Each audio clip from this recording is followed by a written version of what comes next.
Well, Mohammed Al-Khar joins me now from Shakira. Thank you very much for joining us. You grew up in the neighborhood. Your family home is slated for eviction. What is the scene right now?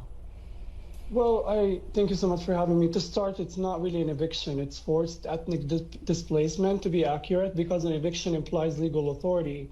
While the Israeli occupation has no legitimate jurisdiction over the eastern parts of occupied Jerusalem under international law, it also implies the presence of a landlord, and certainly these Israeli settlers have not built our homes. They're not our landlords. They don't own our land.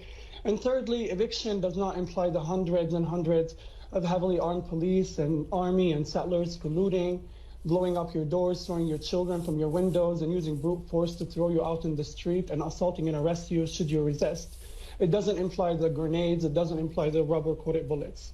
It's not an eviction. According to the UN and countless politicians and human rights organizations, it could amount to war crimes. Actually, the situation is pretty tense, I can tell you, and we're very scared of losing our homes to Israeli settler organizations. These settlers and courts would argue that their claims to the land predates you and your family. Have you been allowed to prove otherwise? No.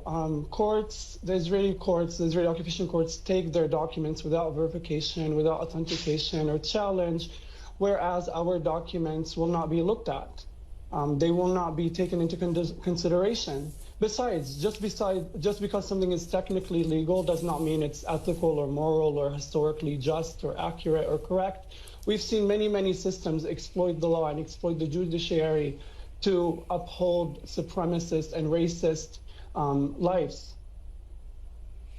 You've written very powerfully about being 11 and remembering this incident that I spoke about these settlers coming to your home and taking half of it. How does it feel to have grown up with what you've called the anxiety of dispossession?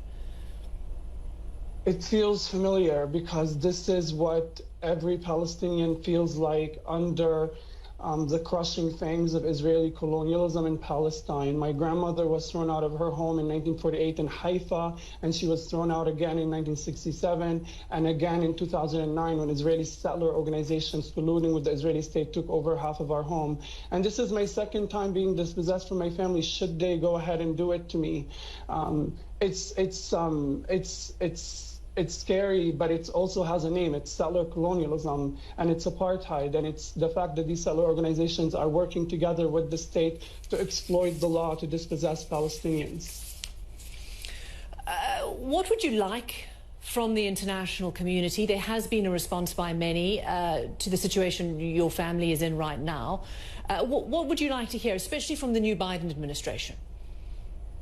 Well, I think the myths of self-defense and both sides are growing more and more penetrable. People are being able to see through these myths and call an occupation for what it is and call an aggressor for what it is. And this is what we're going under, what we're facing in Sheikh Jarrah, in Jerusalem, in the Gaza Strip, in Lid, is colonial violence. And it's only allowed because both the state and the settlers know they have impunity.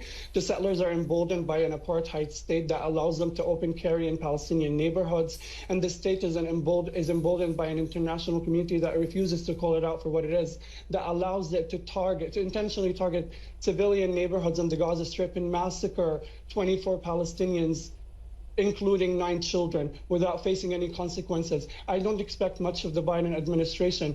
Knowing that Ned Price refused to even condemn the killing of 9 Palestinian children tells me all I need to know. Obviously, I would like the international community to hold Israel accountable under international law, but I also hope free people of the world do their part to push their governments.